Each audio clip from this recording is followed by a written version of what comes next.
This is newspaper review on NSTV. I am Ada Okafor, and this morning we'll be starting with news on the Punch newspaper. Natasha resumes Senate duties after suspension. Let's get more details on this story. The senator representing Kogi Central, Natasha Akpoti-Uduaghan, resumed her legislative duties on Tuesday, shortly after regaining access to her office at the National Assembly. Her return followed the unsealing of her office located in Suite 2 of the Senate wing by the Deputy Director of the National Assembly Sergeant at Arms, Alabi Adedeji. Moving on to the next story, still on the Punch newspaper. 411% revenue rise won't stop federal government borrowing, and this is coming from FIRS, Federal Inland Revenue Service. The executive chairman of the Federal Inland Revenue Service, Zach Adedeji, on Tuesday said the federal government will continue to borrow despite its significant revenue inflows in recent months. He argued that borrowing is not a sign of weakness, but part of the country's broader economic strategy. Adedeji also revealed that federal revenue collections surged to 3.64 trillion naira in September 2025, a 411% jump from 711 billion naira in May 2023. Another story. CBN reduces interest rate to 27%. The Monetary Policy Committee of Central Bank of Nigeria has reduced the country's interest rate to a 27% for the first time in 2025. The governor of CBN, Olayemi Kadoso, disclosed this during a press briefing on Tuesday after the 302nd MPC meeting in Abuja. Still on the Punch newspaper, 8.41 trillion naira oil theft drains economy, fuels investor doubts. Nigeria lost crude oil valued at a staggering 8.41 trillion naira to thefts and metering deficiencies between 2021 and July 2025, according to the latest data sourced from the Nigerian Upstream Petroleum Regulatory Commission. Although the regulator celebrated recent progress in reducing daily losses to their lowest levels in nearly 16 years, experts warn that the cumulative economic toll remains devastating and exposes governance failure in the oil sector. Still on the Punch newspaper. Strike. SANU NASU extend ultimatum. The Joint Action Committee of the Senior Staff Association of Nigerian Universities and the Non-Academic Staff Union of Universities the government by 2 weeks. Recall that both unions earlier gave the federal government a 7-day ultimatum over unresolved welfare issues, warning of a looming nationwide strike. Still on the Punch newspaper, let's move on to the next story. Arms racketeering, 3 soldiers court-martialed, jailed for life.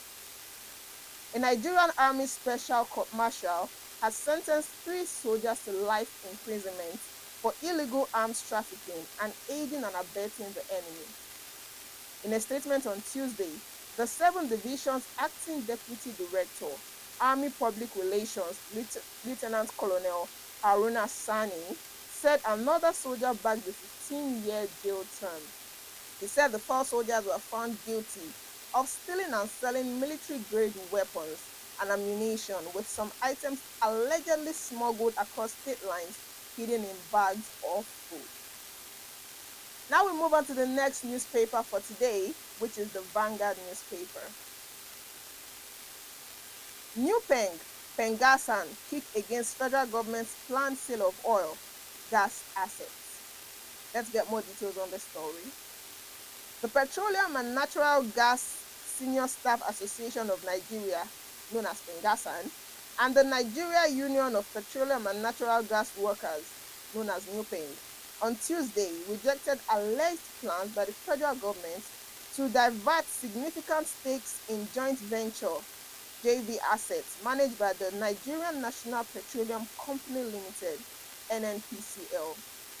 The 2 unions have also raised the alarm that there was a grand design to amend the Petroleum Industry Act, PIA, accusing the Ministry of Finance of plotting to hijack the running of oil and gas instead of the NNPCL would be in charge. Moving on to the next story. PFN says to federal government, fix economy, end corruption, empower citizens. Let's get more details on this story.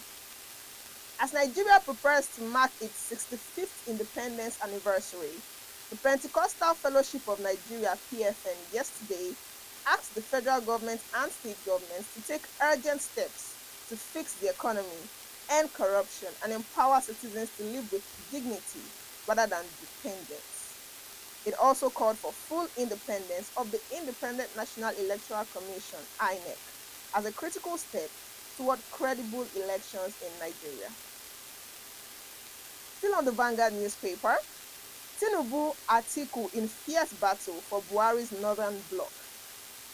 Nigeria's march towards 2027 has reached a point of no return.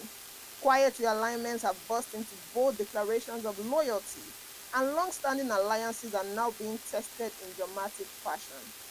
The latest twist: loyalists of late former President Muhammadu Buhari have shifted allegiance to former Vice President Atiku Abubakar, even as President Bola Tinubu staged a high-profile visit to Buhari's family in Kaduna.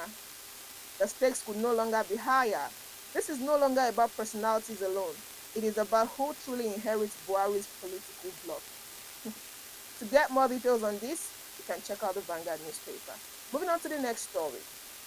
Davido joins recording academic committee set to vote in 2026 Grammys. Let's get more details on this story. Nigerian music icon Davido has officially become a member of the Recording Academy, the body responsible for the Grammy Awards.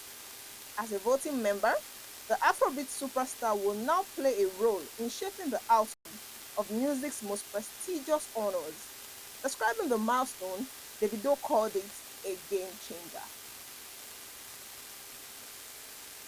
Moving on to the next story, still on the Vanguard newspaper.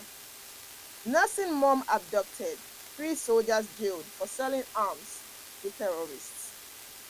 2 women kidnapped in Nasarawa State on Sunday night yesterday cried out for help as their abductors demanded 15 million naira ransom to set them free. This came as gunmen on Monday night abducted Lavin Jacob, the lawmaker representing Pangshin South constituency in Plateau State House of Assembly.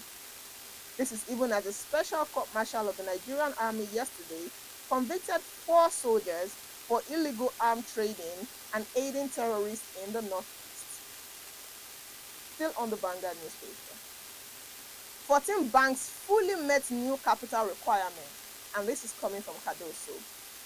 The governor of the Central Bank of Nigeria, CBN, Yemi Cardoso, says 14 Nigerian banks have fully met the new capital requirements in the ongoing recapitalization exercise. Cardoso said this on Tuesday in Abuja while presenting a communique from the 302nd meeting of Monetary Policy Committee (MPC) of the CBN. The news agency of Nigeria, NAN, reports that the CBN introduced a new minimum capital base requirement for banks with tiers depending on license type. Still on the Vanguard newspaper. Let's move on to the next story.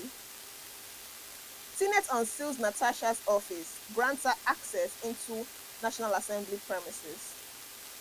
Strong indications emerged on Tuesday that the imbroglio between the embattled Senator Natasha Akpoti-Uduaghan, PDP Kogi Central, and the President of the Senate, Senator Godswill Akpabio, is coming to an end as the sergeants at arms of the National Assembly, along with combined personnel of security organizations, have unsealed the 205th office of the Senate wing.